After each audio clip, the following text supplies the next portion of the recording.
Internet baby. True stories of spine-tingling encounters. I was 19 and living in my first apartment with my best friend since childhood. He had the larger room due to having a TV. This was 1999, when most cheap TVs were as deep as they were wide, and this was where we socialized a bit every night before bed, smoking a bit, telling old stories or reading comics in silence. We both experienced strange things in our apartment both before he had moved in with me and after, but always tried to come up with rational explanations. We were fascinated with the unexplained, but our once youthful open minds were becoming more skeptical. The TV turns off. Glitch with the energy saving setting. The lights turning on when we're out. Someone left the lights on, obviously. The dark shadows that appeared within the shadows in the corners of our room. Just our overactive imaginations. The pressure on the corner of our beds in the middle of the night, as if a 100+ pound person just sat down. I don't know.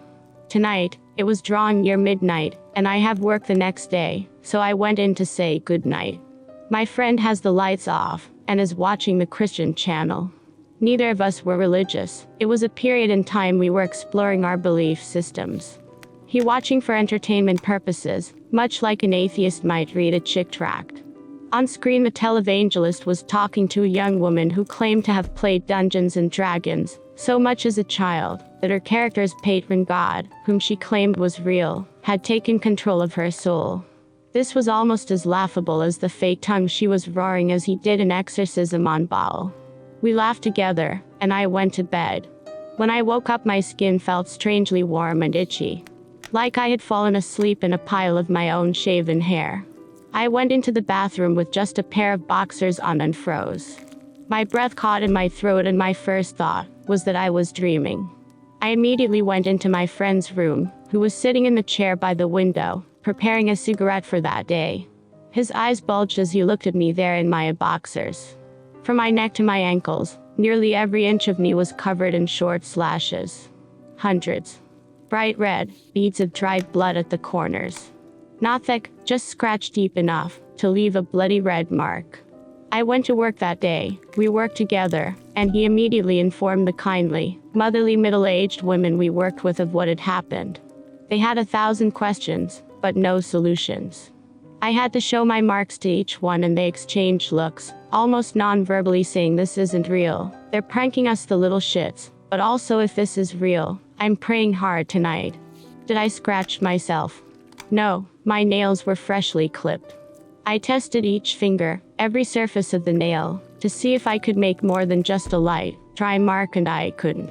I also realized, while testing my nails, that some of the marks were in positions I myself could not reach. Did I sleep on something?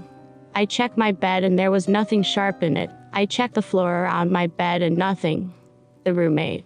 Possibly, but to this day he insists he did not do it, and that it's a story he likes to tell other people. If he did, I find it strange that he was able to draw blood hundreds of times without me waking up. He would also have a light to do it, since I slept in the pitch black in those days, and wouldn't that have woken me? What happened, I'll never know.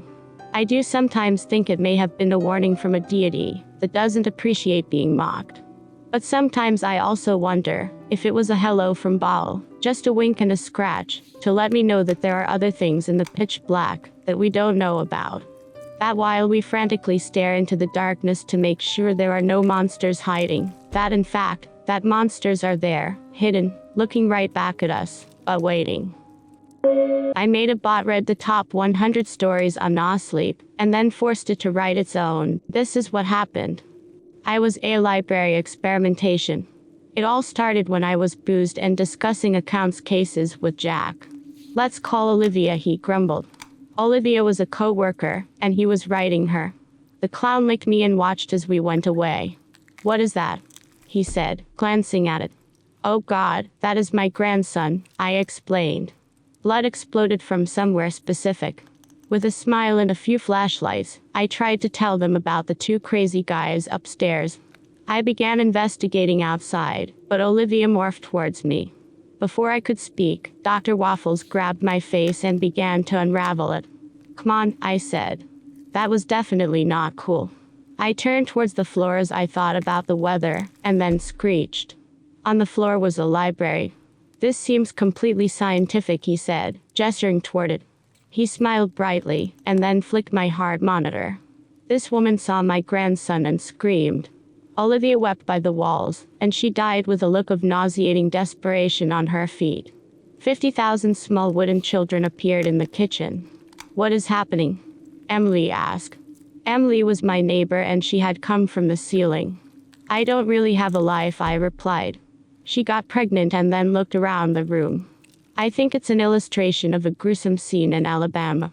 In the middle of the night, I was surprised to find that our local radio station was still up and running. They were saying that everyone with a pig was going to hurt very badly because the pigs were floating outside with a bioluminescent glow. I looked out of the garage door, and there were many megawatts of corpse pigs screaming epic threats at me. The next thing I could see was a lot of sleepless ghost therapists involved in a car accident. This wasn't fine. I began to sprint toward the smell of rotting pumpkin, when the clown prodded my ear and suddenly dropped his cigarette. Why are you using my radio? He grumbled. I love you, I said. There was nothing more sentimental to do. Something absurdly troubling squeezed by our 17,006 children, and I screamed. It was finally over. 43 months later, I was halfway to the library when a large sycamore tree with bad sweaty nostrils shut off my path. I am here to talk, the voice choked. Yeah. How much for? I demanded.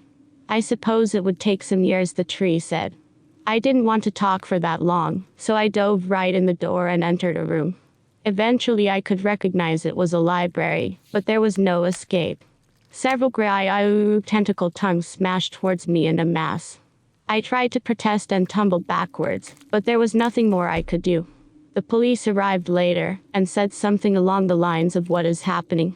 Fearful, and secretly enjoying it, I tried to shout to the library, but the library dismissed me. Experiencing death, I eventually died.